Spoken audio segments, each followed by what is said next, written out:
A democracy is a political system or a system of decision-making within an institution, organization, or state in which all members have an equal share of power. Modern democracies are characterized by two capabilities of their citizens that differentiate them fundamentally from earlier forms of government: to intervene in society and have their sovereign, e.e.g., their representatives, held accountable to the international laws of other governments of their kind. Democratic government is commonly juxtaposed with oligarchic and monarchic systems, which are ruled by a minority and a sole monarch, respectively. Democracy is generally associated with the efforts of the ancient Greeks, whom 18th century intellectuals considered the founders of Western civilization. These individuals attempted to leverage these early democratic experiments into a new template for post-monarchical political organization. The extent to which these 18th century democratic revivalists succeeded in turning the democratic ideals of the ancient Greeks into the dominant political institution of the next 300 years is hardly debatable, even if the moral justifications they often employed might be. Nevertheless, the critical historical juncture catalyzed by the resurrection of democratic ideals and institutions fundamentally transformed the ensuing centuries and has dominated the international landscape since the dismantling of the final vestige of the empire following the end of the Second World War.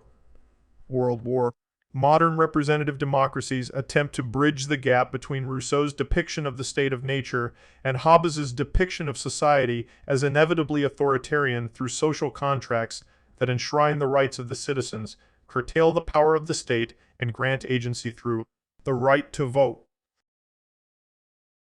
Anthropologists have identified forms of proto-democracy that date back to small bands of hunter-gatherers that predate the establishment of agrarian sedentary societies and still exist virtually unchanged in isolated indigenous groups today.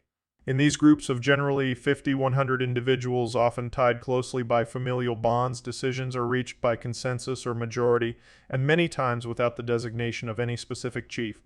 These types of democracy are commonly identified as tribalism or primitive democracy. In this sense, a primitive democracy usually takes shape in small communities or villages when there are face-to-face discussions in a village council or with a leader who has the backing of village elders or other cooperative forms of government. This becomes more complex on a larger scale, such as when the village and city are examined more broadly as political communities. All other forms of rule, including monarchy, tyranny, aristocracy, and oligarchy, have flourished in more urban centers, often those with concentrated populations.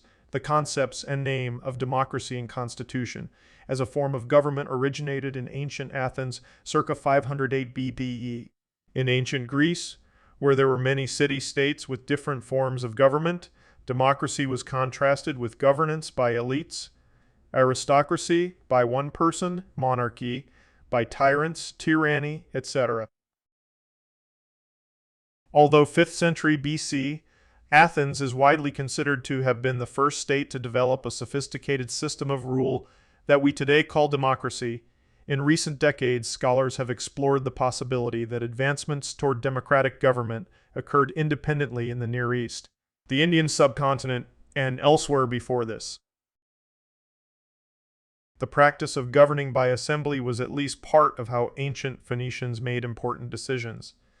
One source is the story of when Amon, an Egyptian trader who traveled north to the Phoenician city of Byblos around 1100 BC, to trade for Phoenician lumber. After loading his lumber, a group of pirates surrounded Wen, Amon, and his cargo ship. The Phoenician prince of Balon was called in to fix the problem, whereupon he summoned his Midu, Duat, an old Semitic word meaning assembly, to reach a decision.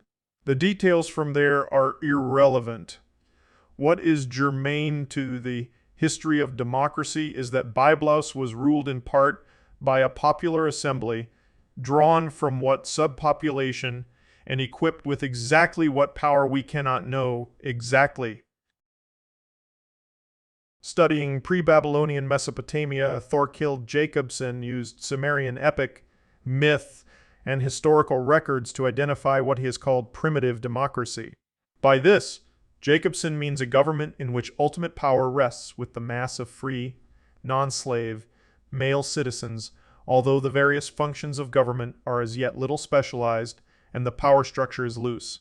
In early Sumer, kings like Gilgamesh did not hold the autocratic power that later Mesopotamian rulers wielded.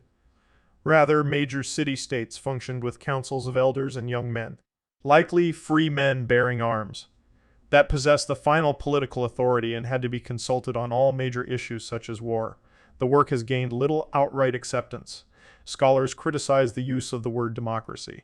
In this context, since the same evidence also can be interpreted to demonstrate a power struggle between primitive monarchy and noble classes, a struggle in which the common people function more like pawns rather than any kind of sovereign authority, Jacobson conceded that the vagueness of the evidence prohibits the separation between the Mesopotamian democracy from a primitive oligarchy. Another claim for early democratic institutions comes from the independent republics of India, Sanghas and Ganas, which existed as early as the 6th century BCE and persisted in some areas until the 4th century. The evidence for this is scattered, however, and no pure historical source exists for that period. In addition, Diodorus, a Greek historian who wrote 2 centuries after the time of Alexander the Great's invasion of India, mentions without offering any detail that independent and democratic states existed in India. Modern scholars note the word democracy at the time of the 3rd century BCE, and later suffered from degradation and could mean any autonomous state, no matter how oligarchic in nature.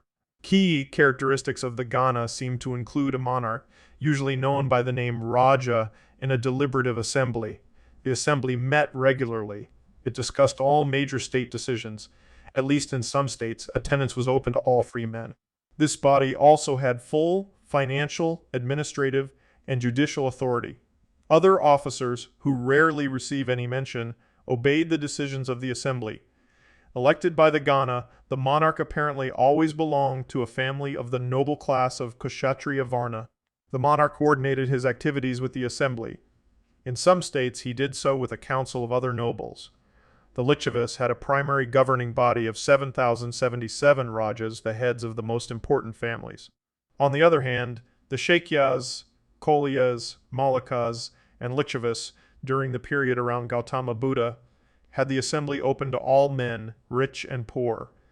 Early republics, or Ganasangha, such as Malakas, centered in the city of Kusinagara and the Vaji, or Virji, League, centered in the city of Vaishali, existed as early as the 6th century BCE, and persisted in some areas until the 4th century CE.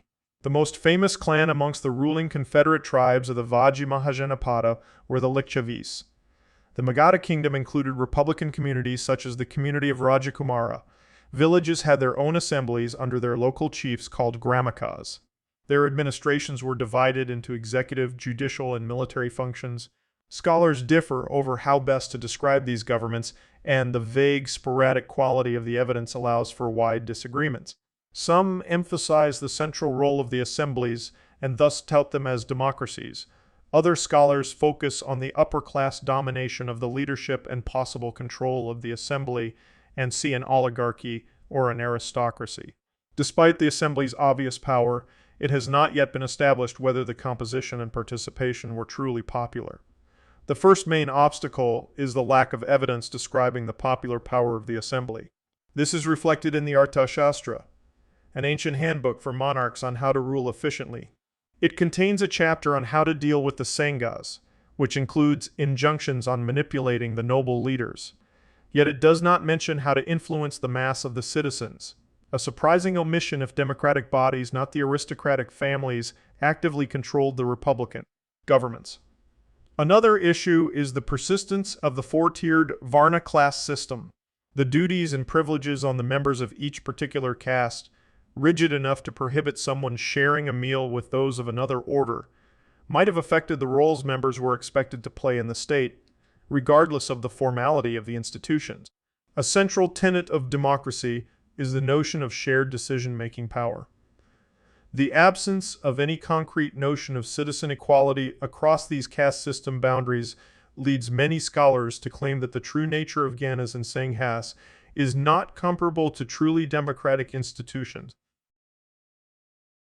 Ancient Greece, in its early period, was a loose collection of independent city-states called poleis. Many of these poleis were oligarchies. The most prominent Greek oligarchy, and the state with which democratic Athens is most often and most fruitfully compared, was Sparta. Yet Sparta, in its rejection of private wealth as a primary social differentiator, was a peculiar kind of oligarchy, and some scholars note its resemblance to democracy. In Spartan government, the political power was divided between four bodies. Two Spartan kings' diarchy, Gerousia, Council of Gerontes, elders, including the two kings, the ephors, representatives of the citizens who oversaw the kings, and the ecclesia, assembly of Spartans. The two kings served as the head of the government. They ruled simultaneously, but they came from two separate lines. The dual kingship diluted the effective power of the executive office. The kings shared their judicial functions with other members of the Gerousia. The members of the Gerousia had to be over the age of 60 and were elected for life. In theory, any Spartan over that age could stand for election. However, in practice, they were selected from wealthy, aristocratic families. The Gerousia possessed the crucial power of legislative initiative. Apella, the most democratic element, was the assembly where Spartans above the age of 30 elected the members of the Gerousia and the ephors, and accepted or rejected Gerousia's proposals. Finally, the 5 ephors were Spartans chosen in Apella to oversee the actions of the kings and other public officials and, if necessary, depose them. They served for 1 year and could not be re-elected for a second term. Over the years, the ephors held great influence on the formation of foreign policy and acted as the main executive body of the state. Additionally, they had full responsibility for the Spartan educational system, which was essential for maintaining the high standards of the Spartan army. As Aristotle noted, ephors were the most important key institution of the state, but because often they were appointed from the whole social body, it resulted in very poor men holding office, with the ensuing possibility that they could easily be bribed. The creator of the Spartan system of rule was the legendary lawgiver Lycurgus.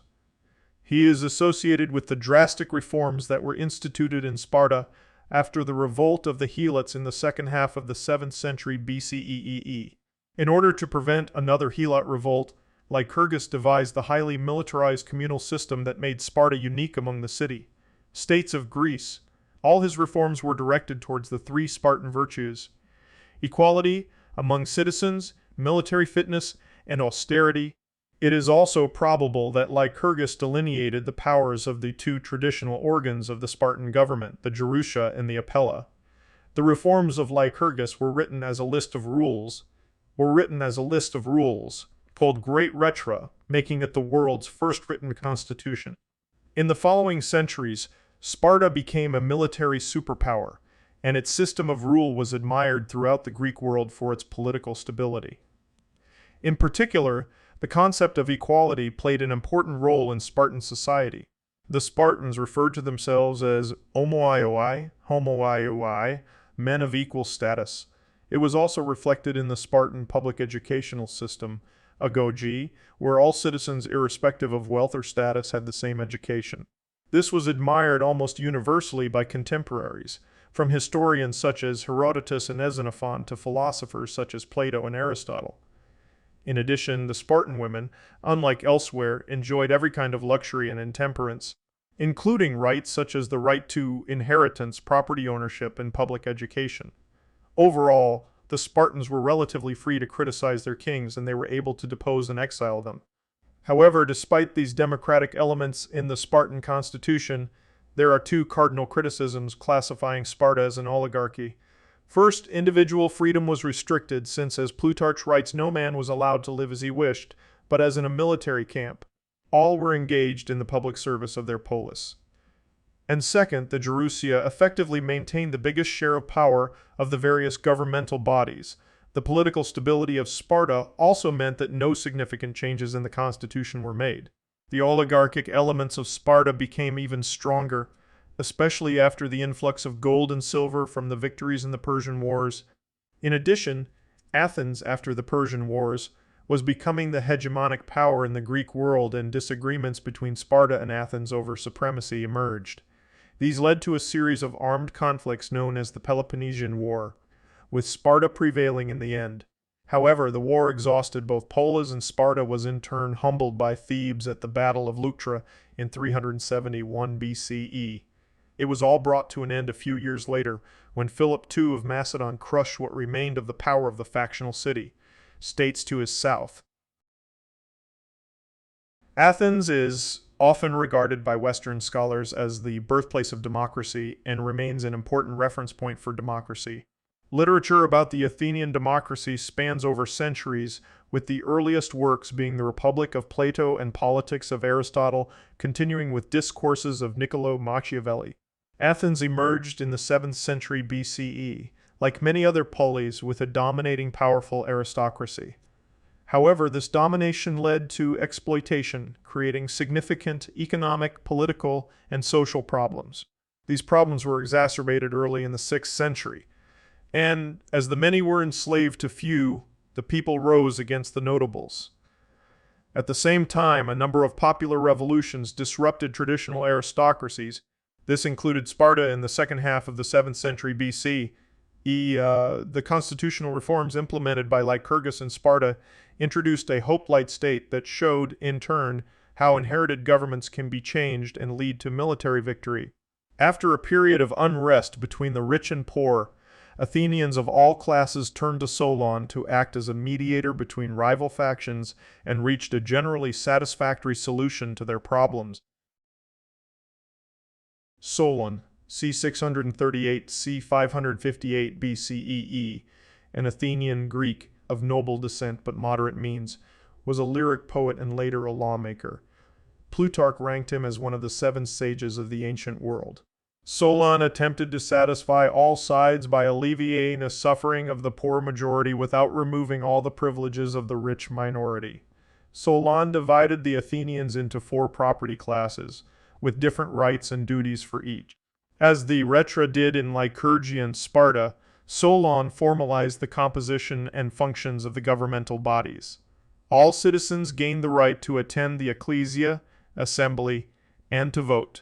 The ecclesia became, in principle, the sovereign body, entitled to pass laws and decrees, elect officials, and hear appeals from the most important decisions of the courts.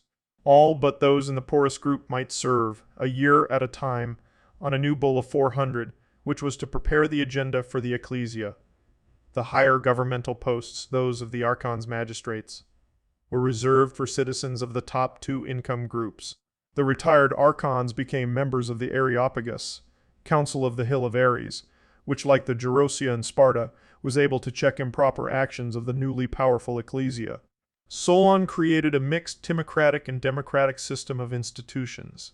Overall, Solon devised the reforms of 594 BCE to avert the political, economic, and moral decline in archaic Athens and gave Athens its first comprehensive code of law. The constitutional reforms eliminated enslavement of Athenians by Athenians, established rules for legal redress against overreaching aristocratic archons, and assigned political privileges on the basis of productive wealth, rather than of noble birth. Some of Solon's reforms failed in the short term, yet he is often credited with having laid the foundations for Athenian democracy. Even though the Solonian reorganization of the constitution improved the economic position of the Athenian lower classes, it did not eliminate the bitter aristocratic contentions for control of the archonship, the chief executive post. Pisistratus became tyrant of Athens 3 times from 561 BCE, and remained in power until his death in 527 BCE. His sons Hippias and Hipparchus succeeded him after the fall of tyranny, 510 BCE, and before the year 508-507 was over, Cleisthenes proposed a complete reform of the system of government, which later was approved by the popular ecclesia. Cleisthenes reorganized the population of citizens into 10 tribes, with the aim to change the basis of political organization from the family loyalties to political ones and improve the army's organization. He also introduced the principle of equality of rights for all male citizens, isonomia, by expanding access to power to more citizens. During this period, Athenians first used the word democracy, Greek democracy, Greek demokratia, rule by the people, to define their new system of government. In the next generation, Athens entered its golden age, becoming a great center of literature and art. Greek victories in Persian wars, 499-449 BCE, encouraged the poorest Athenians who participated in the military campaigns to demand a greater say in the running of their city. In the late 460s, Ephialtes and Pericles presided over a radicalization of power that shifted the balance decisively to the poorest sections of society by passing laws which severely limited the powers of the Council of the Areopagus and allowed these Athenians without wealth to occupy public office.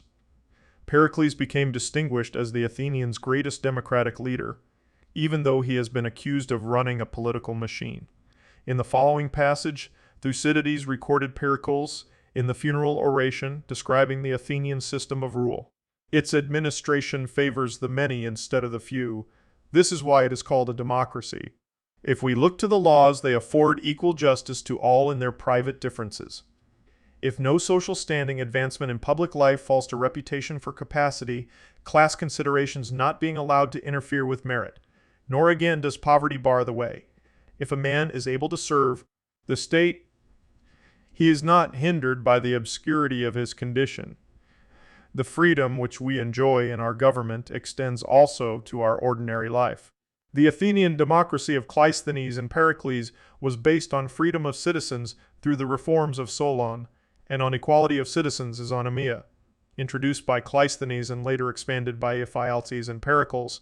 To preserve these principles, the Athenians used lot for selecting officials. Casting lots aimed to ensure that all citizens were equally qualified for office, and to avoid any corruption, allotment machines were used. Moreover, in most positions chosen by lot, Athenian citizens could not be selected more than once. This rotation in office meant that no one could build up a power base through staying in a particular position.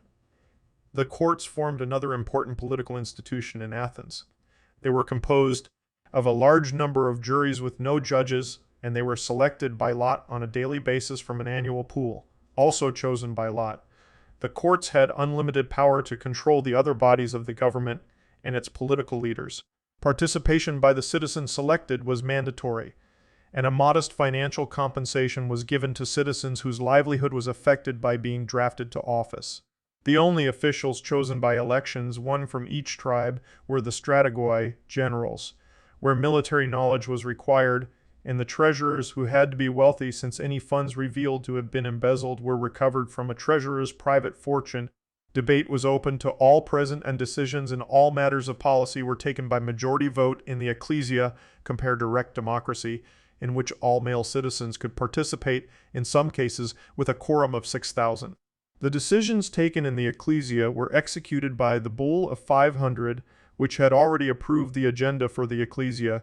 The Athenian bulle was elected by lot every year, and no citizen could serve more than twice. Overall, the Athenian democracy was not only direct in the sense that decisions were made by the assembled people, but also directist in the sense that the people through the assembly, bull, and courts of law controlled the entire political process, and a large proportion of citizens were involved constantly in the public business. And even though the rights of the individual probably were not secured by the Athenian constitution in the modern sense, the Athenians enjoyed their liberties not in opposition to the government, but by living in a city that was not subject to another power, and by not being subjects themselves to the rule of another person. Within the Athenian democratic environment, many philosophers from all over the Greek world gathered to develop their theories. Socrates, 470-399 BCE, was the first to raise the question, further expanded by his pupil Plato, died 348-347, about the relation position of an individual within a community. Aristotle, 384-380. Aristotle, 384. Continued the work of his teacher Plato, and the political philosophy developed in Athens was, in the words of Peter Hall, in a form so complete that hardly added anyone of moment to it for over a millennium. Aristotle systematically analyzed the different systems of rule that the numerous Greek city-states had and divided them into three categories based on how many ruled: the many, democracy, polity; the few, oligarchy, aristocracy; a single person, tyranny, or today, autocracy; tyranny, or today, autocracy, anarchy. For Aristotle, the underlying principles of democracy are reflected in his work Politics. Now, a fundamental principle of the democratic form of constitution is liberty. That is what is usually asserted, implying that only under this constitution do men participate in liberty, for they assert this as the aim of every democracy. But one factor of liberty is to govern and be governed in turn, for the popular principle of justice is to have equality according to number, not worth.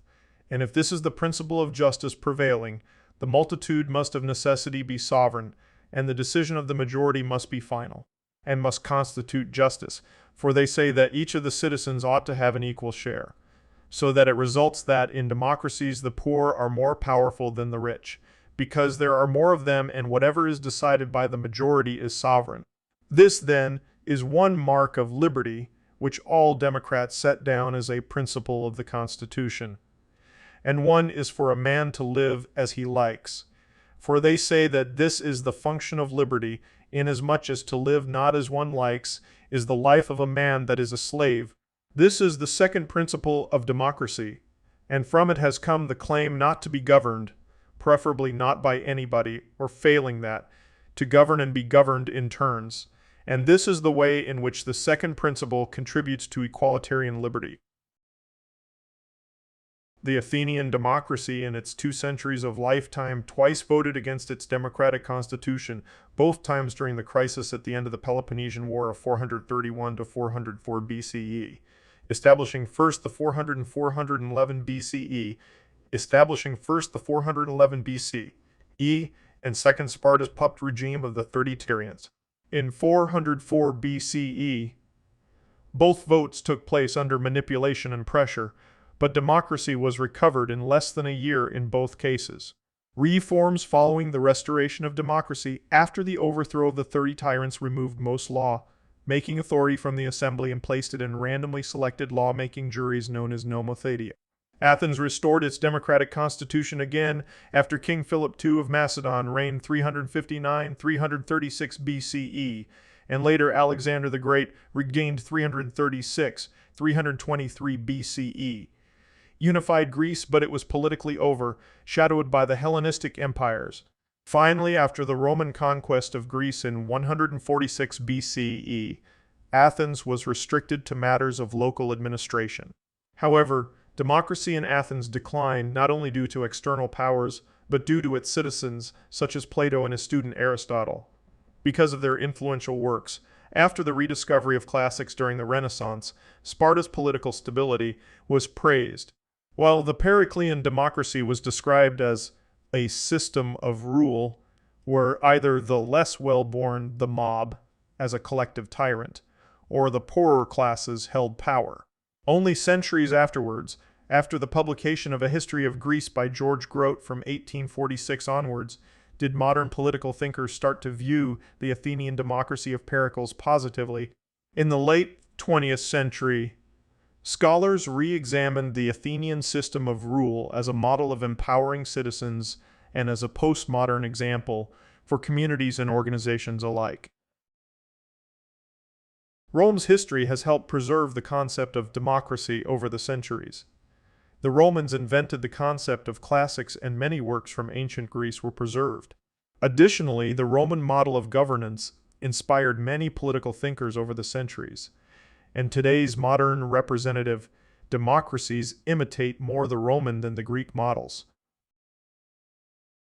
Rome was a city-state in Italy next to powerful neighbors. Etruscans had built city-states throughout central Italy since the 13th century BCE. And in the south were Greek colonies, similar to other city-states. Rome was ruled by a king elected by the assemblies. However, social unrest and the pressure of external threats led in 510 BCE. The last king to be deposed by a group of aristocrats led by Lucius Junius Brutus. A new constitution was crafted But the conflict between the ruling families, patricians, and the rest of the population, the plebeians, continued. The plebs were demanding for definite, written, and secular laws. The patrician priests, who were the recorders and interpreters of the statutes, by keeping their records secret, used their monopoly against social change. After a long resistance to the new demands, the Senate in 454 BCE sent a commission of 3 patricians to Greece to study and report on the legislation of Solon and other lawmakers. When they returned, the assembly in 451 BCE chose 10 men, a decemvirate, to formulate a new code and gave them supreme governmental power in Rome for 2 years. This commission, under the supervision of a resolute reactionary Appius Claudius, transformed the old customary law of Rome into 12 tables and submitted them to the assembly, which passed them with some changes, and they were displayed in the forum for all who would and could read. The 12 tables recognized certain rights, and by the 4th century BCE, the plebs were given the right to stand for consulship and other major offices of the state. The political structure as outlined in the Roman constitution resembled a mixed constitution, and its constituent parts were comparable to those of the Spartan constitution. 2 consuls, embodying the monarchic form, the Senate, embodying the aristocratic form, and the people through the assemblies. The consul was the highest-ranking ordinary magistrate. Consuls had power in both civil and military matters. While in the city of Rome, the consuls were the head of the Roman government, and they would preside over the Senate and the assemblies. While abroad, each consul would command an army. The Senate passed decrees which were called senatus consultum and were official advices to a magistrate.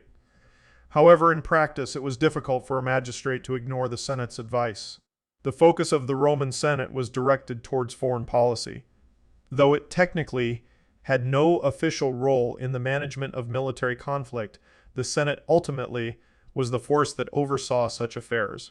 Also, it managed Rome's civil administration.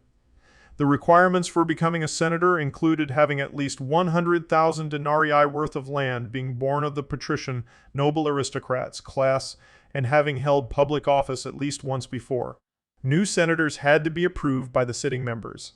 The people of Rome, through the assemblies, had the final say regarding the election of magistrates, the enactment of new laws, the carrying out of capital punishment, the declaration of war and peace, and the creation of war and peace, and the creation or dissolution of alliances. Despite the obvious power the assemblies had, in practice, the assemblies were the least powerful of the other bodies of government. An assembly was legal only if summoned by a magistrate, and it was restricted from any legislative initiative or the ability to debate. And even the candidates for public office as levy rights levels were designed so that no one appeared to be excluded from an election, and yet all of the clout resided with the leading men. Moreover, the unequal weight of votes was making a rare practice for asking the lowest classes for their votes. Roman stability in Polybius's assessment was owing to the checks each element put on the superiority of any other. A consul at war, for example, required the cooperation of the Senate and people if he hoped to secure victory and glory, and could not be indifferent to their wishes. This was not to say that the balance was in every way even. Polybius observes that the superiority of the Roman to the Carthaginian constitution, another mixed constitution, at the time of the Hannibalic War was an effect of the latter's greater inclination toward democracy than to aristocracy. Moreover, recent attempts to posit for Rome personal freedom in the Greek sense, Eleutheria, living as you like, have fallen on stony ground since Eleutheria, which was an ideology and way of life in the democratic Athens, was anathema in the Roman eyes. Rome's core values included order, hierarchy, discipline, and obedience. These values were enforced with laws regulating the private life of an individual.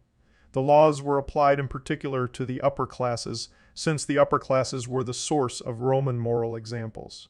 Rome became the ruler of a great Mediterranean empire. The new provinces brought wealth to Italy, and fortunes were made through mineral concessions and enormous slave-run estates. Slaves were imported to Italy, and wealthy landowners soon began to buy up and displace the original peasant farmers. By the late 2nd century, this led to renewed conflict between the rich and poor and demands from the latter for reform of the constitution. The background of social unease and the inability of the traditional republican constitutions to adapt to the needs of the growing empire led to the rise of a series of overmighty generals, championing the cause of either the rich or the poor in the last century BCE. Over the next few hundred years, various generals would bypass or overthrow the Senate for various reasons, mostly to address perceived injustices either against themselves or against poor citizens or soldiers. One of those generals was Julius Caesar, where he marched on Rome and took supreme power over the Republic. Caesar's career was cut short by his assassination at Rome in 44 BCE by a group of senators including Marcus Junius Brutus. In the power vacuum that followed Caesar's assassination, his friend and chief lieutenant Marcus Antonius and Caesar's grandnephew Octavian, who also was the adopted son of Caesar, rose to prominence. Their combined strength gave the triumvirs absolute power. However, in 31 BCE, war between the two broke out. The final confrontation occurred on September 31 BCE at the naval battle of Actium, where the fleet of Octavian under the command of Agrippa routed Antony's fleet. Thereafter, there was no one left in the Roman Republic who wanted to or could stand against Octavian, and the adopted son of Caesar moved to take absolute control. Octavian left the majority of republican institutions intact, though he influenced everything using personal authority and ultimately controlled the final decisions, having the military might to back up his rule if necessary. By 27 BCE, the transition, though subtle, disguised, and relying on personal power over the power of offices, was complete. In that year, Octavian offered back all his powers to the Senate, and in a carefully staged way, the Senate refused and titled Octavian Augustus, the revered one. He was always careful to avoid the title of Rex, king, and instead took on the titles of Princeps, first citizen, and Imperator, a title given by Roman troops to their victorious commanders. The Roman Empire had been born. Once Octavian named Tiberius as his heir, it was clear to everyone that even the hope of a restored republic was dead, most likely by the time Augustus died. No one was old enough to know a time before an emperor ruled Rome. The Roman Republic had been changed into a despotic regime which, underneath a competent and strong emperor, could achieve military supremacy, economic prosperity, and a genuine peace, but under a weak or incompetent one saw its glory tarnished by cruelty, military defeats, revolts, and civil war. The collegia of the Roman period, associations of various social, economic, religious, funerary, and even sportive natures, elected officers yearly, often directly modeled on the Senate of Rome, the Germanic tribal thing assemblies described by Tacitus in his Germania. The Christian Church, well into the 6th century CE, elected its bishops by popular acclamation. Early institutions included the continuations of the early Germanic thing from the Viking Age, the Wittenagemot, Folkmoot of early medieval England, councils of advisors to the kings of the petty kingdoms, and then that of a unified England before the Norman conquest. The Frankish custom of the Marsfelder Camp of Mars, in the Iberian Peninsula in Portuguese, Leonese Castilian, Aragonese Catalan, and Valencian customs, Cortes were periodically convened to debate the state of the realms. Tynwald, on the Isle of Man, claims to be one of the oldest continuous parliaments in the world, with roots back to the late 9th or 10th century. The Althing, the parliament of the Icelandic Commonwealth, founded in 930. It consisted of the 39 later 55 Gaudar, each owner of a Gordord, and each hereditary Gaude kept a tight hold on his membership, which could in principle be lent or sold. Thus, for example, when Bernt Anjal's stepson wanted to enter it, Anjal had to persuade the Althing to enlarge itself so a seat would become available. But as each independent farmer in the country could choose what Gaude represented him, the system could be claimed as an early form of democracy. The Althing has run nearly continuously to the present day. The Althing was preceded by less elaborate things, assemblies, all over northern Europe. Sicilian Parliament of the Kingdom of Sicily, from 1097, one of the oldest parliaments in the world, and the first legislature in the modern sense. The Thing of all Swedes, which took place annually at Uppsala at the end of February or in early March. As in Iceland, a law speaker presided over the assemblies, but the Swedish king functioned as a judge. A famous incident took place circa 1018 when King Olaf Skotkonung wanted to pursue the war against Norway against the will of the people. Thornir, the law speaker, reminded the king in a long speech that the power resided with the Swedish people and not with the king. When the king heard the din of swords beating the shields in support of Thornir's speech, he gave in. Adam of Bremen wrote that the people used to obey the king only when they thought his suggestion seemed better, although in war his power was absolute. The Swiss Landsgemeinde in Norway, gulating, borgarding, eadsevading, frostating, the election of Uthman in the Rashidun Caliphate, 7th century, the election of Gopala in the Pala Empire, 8th century, the Tuatha system in early medieval Ireland. Landowners and the masters of a profession or craft were members of a local assembly known as a Tuath. Each Tuath met in annual assembly which approved all common policies, declared war or peace on other Tuatha, and accepted the election of a new king. Normally during the old king's lifetime as a Tanist, the new king had to be descended within 4 generations from a previous king, so this usually became, in practice, a hereditary kingship, although some kingships alternated between lines of cousins. About 80 to 100 Tuatha coexisted at any time throughout Ireland.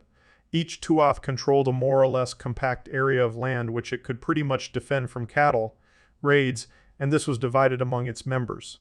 The Ibadites of Oman, a minority sect distinct from both Sunni and Shia Muslims, have traditionally chosen their leaders via community-wide elections of qualified candidates starting in the 8th century. They were distinguished early on in the region by their belief that the ruler needed the consent of the ruled. The leader exercised both religious and secular rule. The guilds, of economic, social, and religious natures, in the later Middle Ages elected officers for yearly terms. The city-states, republics, of medieval Italy, as Venice and Florence and similar city-states in Switzerland, Flanders, and the Hanseatic League, had not a modern democratic system, but a guild democratic system. The Italian cities in the middle medieval period had lobbies war democracies without institutional guarantee systems, a full developed balance of powers. During late medieval and Renaissance periods, Venice became an oligarchy and others became signory. They were, in any case, in late medieval times, not nearly as democratic as the Athenian-influenced city-states of ancient Greece, discussed above, but they served as focal points for early modern democracy. Popular assemblies in Slavic countries. In Poland, Weiss have developed in 1182 into the Sejm, the Polish parliament. The Veche was the highest legislature and judicial authority in the republics of Novgorod until 1478 and Pskov until 1510. The Elizate system of the Basque country, in which farmholders of a rural area connected to a particular church would meet to reach decisions on issues affecting the community and to elect representatives to the provincial Batzar Negusiac Generales. The rise of democratic parliaments in England and Scotland. Magna Carta, 1215, limiting the authority of power holders. First representative parliament, 1265. The Magna Carta signed by King John implicitly supported what became the English writ of habeas corpus, safeguarding individual freedom against unlawful imprisonment with right to appeal. The emergence of petitioning in the 13th century is some of the earliest evidence of this parliament being used as a forum to address the general grievances of ordinary people. Ukrainian Cossacks was one of the forms of democracy. They had such forms as elections, civil discussion of decisions, and the hetman's accountability to the people. Professor of anthropology Jack Weatherford has argued that the ideas leading to the United States Constitution and democracy derived from various indigenous peoples of the Americas, including the Iroquois. Weatherford speculated that this democracy was founded between the years 1014-50, that it lasted several hundred years, and that the U.S. democratic system was continually changed and improved by the influence of Native Americans throughout North America. Elizabeth Tooker, a professor of anthropology at Temple University and an authority on the culture and history of the northern Iroquois, has reviewed Weatherford's claims and concluded they are myth rather than fact. The idea that North American Indians had a democratic culture is several decades old, but not usually expressed within historical literature. The relationship between the Iroquois League and the Constitution is based on a portion of a letter written by Benjamin Franklin in a speech by the Iroquois chief Canasatego in 1744. Tooker concluded that the documents only indicate that some groups of Iroquois and white settlers realized the advantages of a confederation, and that ultimately there is little evidence to support the idea that 18th century colonists were knowledgeable regarding the Iroquois system of governance. What little evidence there is regarding this system indicates chiefs of different tribes were permitted representation in the Iroquois League Council, and this ability to represent the tribe was hereditary. The council itself did not practice representative government, and there were no elections. Deceased chief successors were selected by the most senior woman within the hereditary lineage in consultation with other women in the clan. Decision-making occurred through lengthy discussion, and decisions were unanimous, with topics discussed being introduced by a single tribe. Tooker concludes that there is virtually no evidence that the framers borrowed from the Iroquois, and that the myth is largely based on a claim made by Iroquois linguist and ethnographer J.N.B. Hewitt, which was exaggerated and misinterpreted after his death in 1937. The Aztecs also practiced elections, but the elected officials elected a supreme speaker, not a ruler. However, a contemporary civilization, Tlaxcalan, along with other Mesoamerican city-states, are likely to have practiced collective rule. Golden Liberty, or the nobles' democracy, Rzeczpospolita Slovakia, arose in the Kingdom of Poland and Polish-Lithuanian Commonwealth. This foreshadowed a democracy of about 10% of the population of the Commonwealth, consisting of the nobility, who were an electorate for the office of the king. They observed Nihil Novi of 1505, Pacta Conventa, and King Henry's Articles, 1573. See also Slachta history and political privileges, Sejm of the Kingdom of Poland and the Polish-Lithuanian Commonwealth, Organization and Politics of the Polish-Lithuanian Commonwealth. 1610. The case of proclamations in England decided that the king by his proclamation or other ways cannot change any part of the common law, or statute law, or the customs of the realm, and that the king hath no prerogative but that which the law of the land allows him. 1610. Dr. Bonham's case decided that in many cases the common law will control acts of Parliament. 1619. The Virginia House of Burgesses, the first representative legislative body in the New World, is established. 1620. The Mayflower Compact, an agreement among the Pilgrims and fellow voyagers on forming a government among themselves based on majority rule, is signed. 1628. During a period of renewed interest in Magna Carta, the Petition of Right was passed by the Parliament of England. It established, among other things, the illegality of taxation without parliamentary consent and of arbitrary imprisonment. 1642-1651. The idea of the political party with factions took form in Britain around the time of the English Civil War. Soldiers from the parliamentarian New Model Army and a faction of levelers freely debated rights to political representation during the Putney debates of 1647. The levelers published a newspaper, The Moderate, and pioneered political petitions, pamphleteering, and party colors. Later, the pre-war royalist, then Cavalier, and opposing parliamentarian groupings became the Tory party and the Whigs in the Parliament. 1679. English Act of Habeas Corpus, safeguarding individual freedom against unlawful imprisonment with right to appeal. One of the documents integral to the Constitution of the United Kingdom and the history of the Parliament of the United Kingdom. 1682. William Penn wrote his frame of Government of Pennsylvania.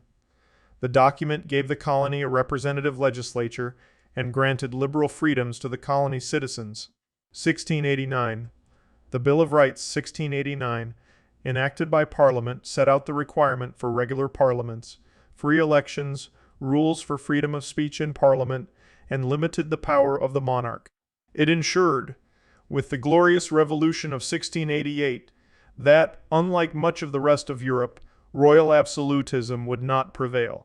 1689. John Locke published the two treatises of government, attacking monarchical absolutism and promoting social contract theory and the consent of the governed. 1707. The first Parliament of Great Britain is established after the merger of the Kingdom of England and the Kingdom of Scotland under the Acts of Union 1707, succeeding the English Parliament. From around 1721-42, Robert Walpole, regarded as the first Prime Minister of Great Britain, chaired cabinet meetings, appointed all other ministers, and developed the doctrine of cabinet solidarity. 1755. The Corsican Republic led by Pasquale Paoli with the Corsican Constitution. From the late 1770s, new constitutions and bills explicitly describing and limiting the authority of power holders, many based on the English Bill of Rights, 1689. Historian Norman Davies calls the Polish-Lithuanian Commonwealth Constitution of May 3, 1791, the first constitution of its kind in Europe.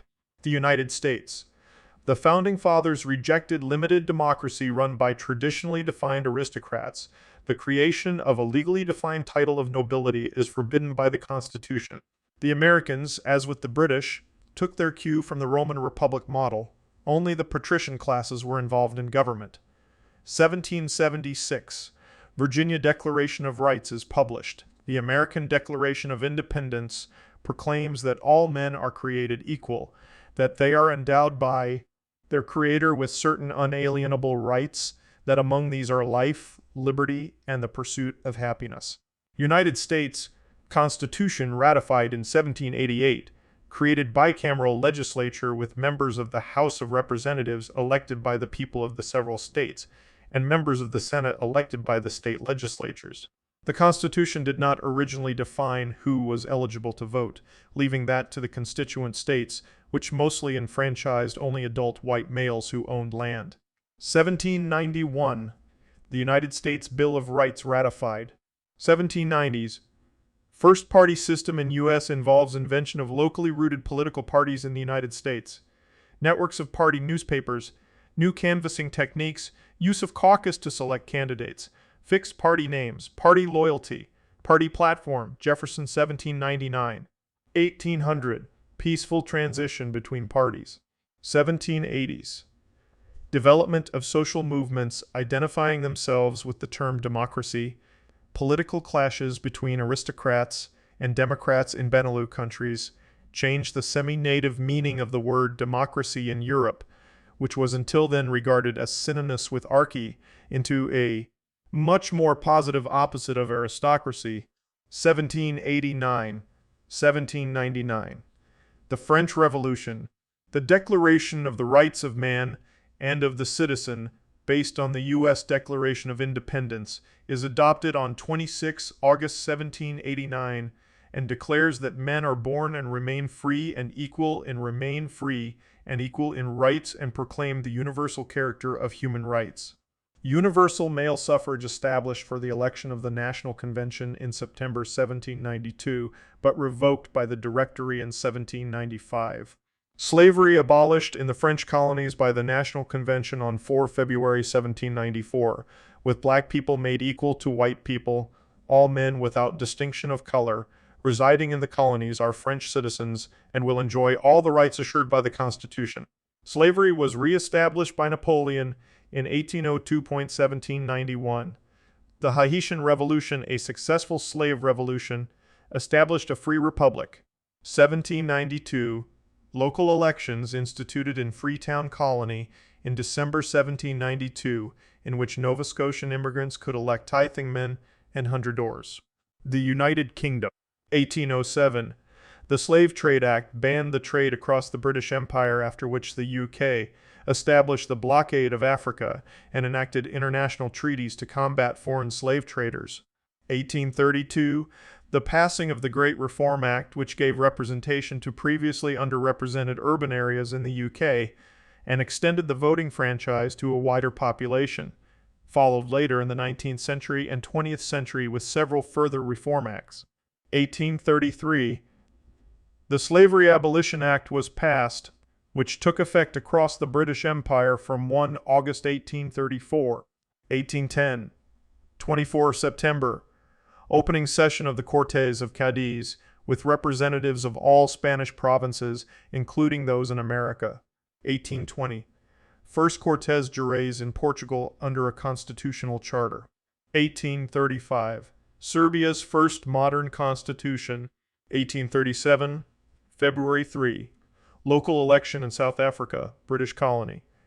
In the city of Beaufort West, the first city organizing the election of a municipal council after the Cape Town Ordinance of 1836, Order 9 from 1836, Order 9 from 1836.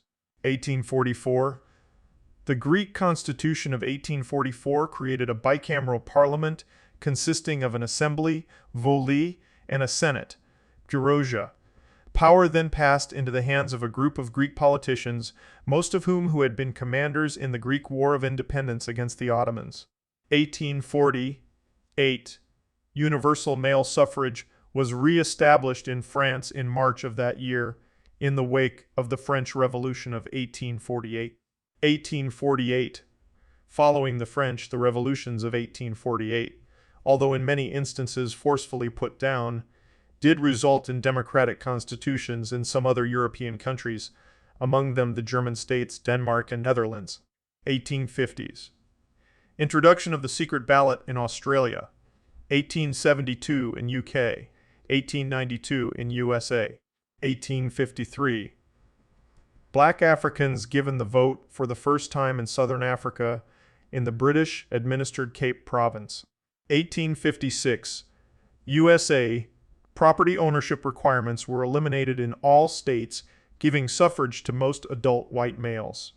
However, tax-paying requirements remained in 5 states until 1860 and in 2 states until 1860 and in 2 states until the 20th century. 1870. USA 15th Amendment to the Constitution prohibits voting rights discrimination on the basis of race, color, or previous condition of slavery. 1878. 80.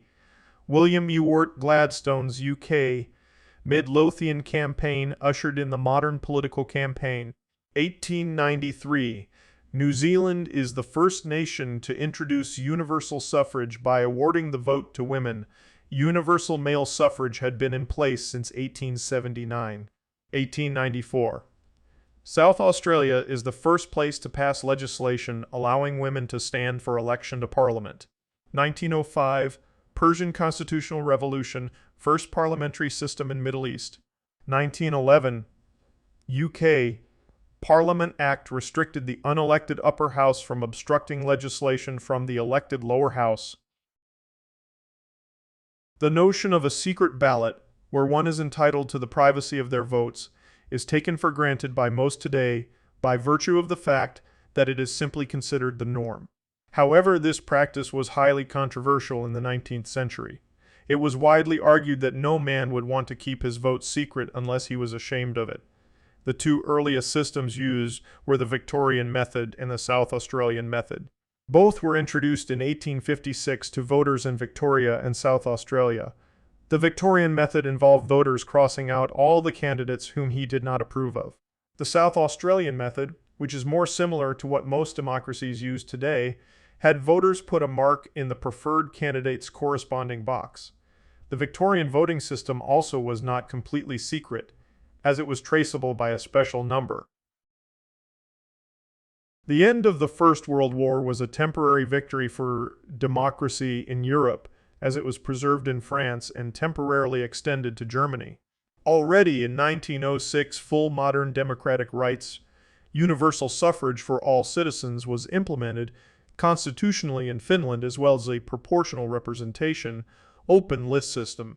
Likewise, the February Revolution in Russia in 1917 inaugurated a few months of liberal democracy under Alexander Kerensky until Lenin took over in October. The terrible economic consequences of the Great Depression hurt democratic forces in many countries.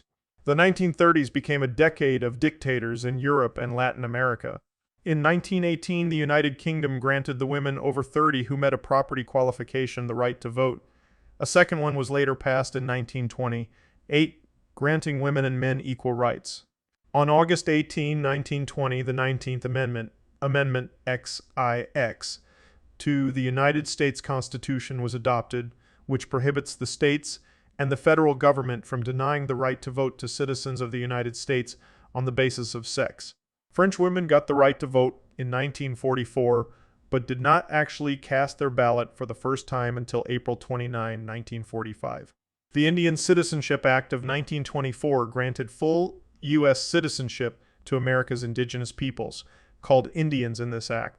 The 14th Amendment guarantees citizenship to persons born in the U.S., but only if subject to the jurisdiction thereof. This latter clause excludes certain indigenous peoples.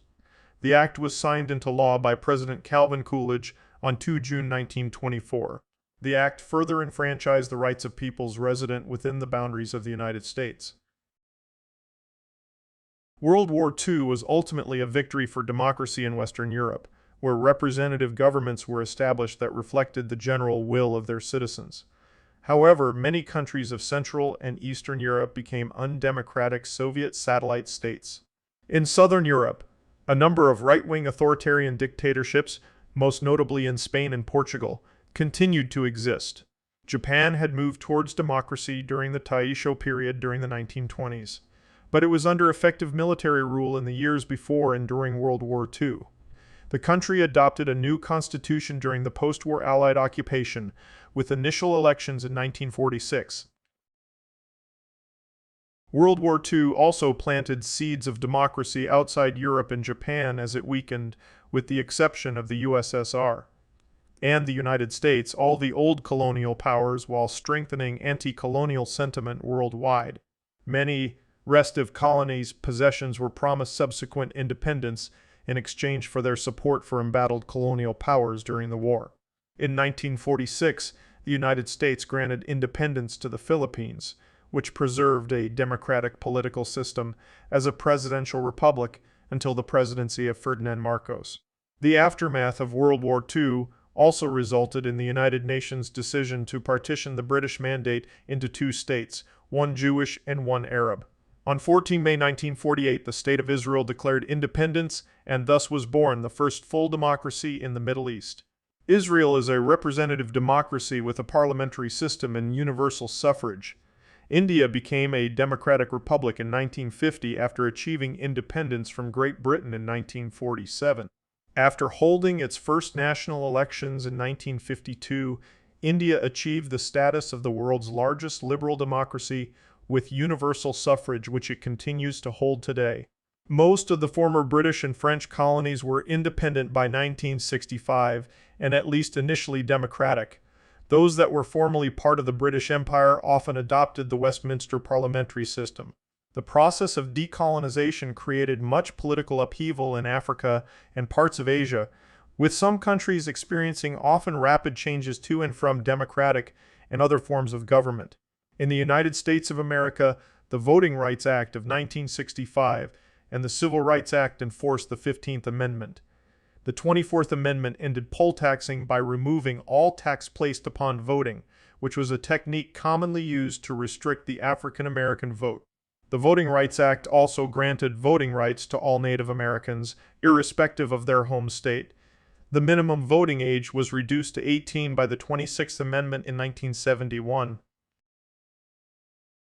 New waves of democracy swept across southern Europe in the 1970s, as a number of right-wing nationalist dictatorships fell from power.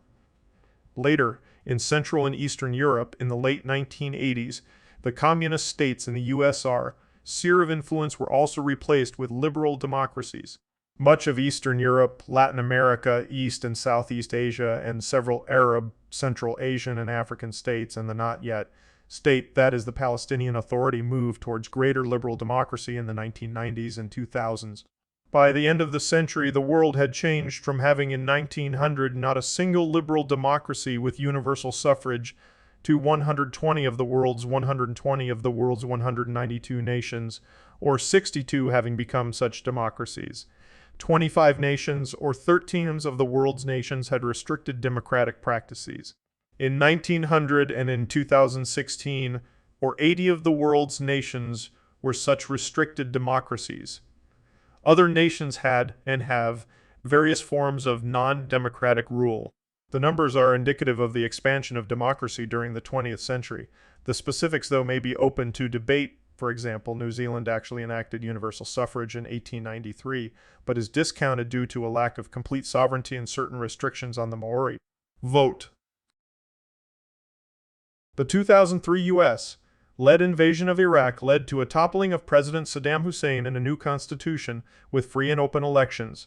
Later, around 2011, the Arab Spring led to much upheaval, as well as to the establishing of a democracy in Tunisia and some increased democratic rights in Morocco. Egypt saw a temporary democracy before the re-establishment of military rule. The Palestinian Authority also took action to address democratic rights. In Africa, out of 55 countries, democratization seems almost stalled since 2005 because of the resistance of some 20 non-democratic regimes, most of which originated in the 1980s. In exception to this, in 2016, after losing an election, the president of the Gambia attempted to cling to power, but a threatened regional military intervention forced him to leave. In 2018, dictatorships in Sudan and Algeria fell. As of 2019, it remains unclear what type of regimes will emerge in these two countries. In Asia, Myanmar, also known as Burma, the ruling military junta in 2011 made changes to allow certain voting rights and released a prominent figure in the National League for Democracy, Aung San Suu Kyi, from house arrest. Myanmar did not allow Suu Kyi to run for election. However, conditions partially changed with the election of Suu Kyi's National League for Democracy Party and her appointment as the de facto leader of Burma, Myanmar, with the title state councillor, as she is still not allowed to become president and therefore leads through a figurehead. Time. Kiao. Human rights, however, have not improved.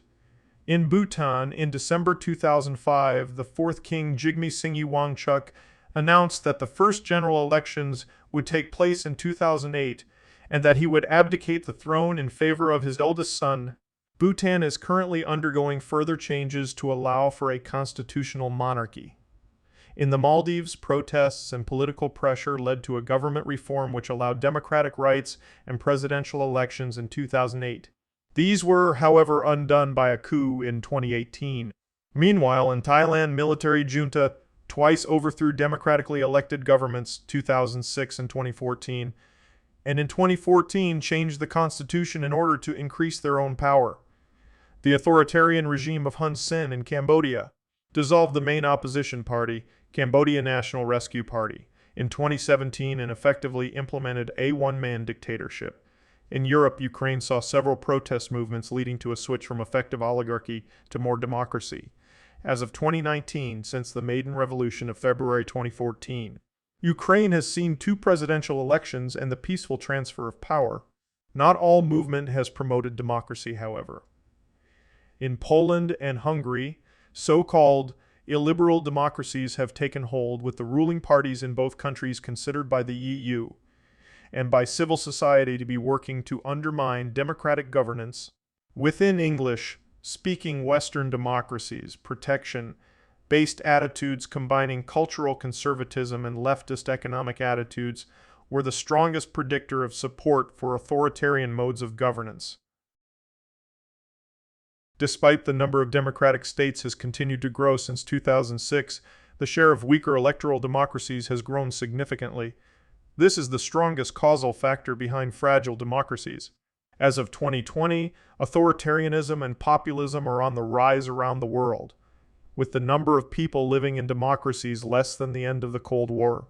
Democratic backsliding in the 2010s were attributed to economic inequality and social discontent, personalism, poor management of COVID-19 pandemic, as well as other factors such as government manipulation of civil society, toxic polarization of civil society, toxic polarization, foreign disinformation campaigns, racism and nativism, excessive executive power, and decreased power of the opposition.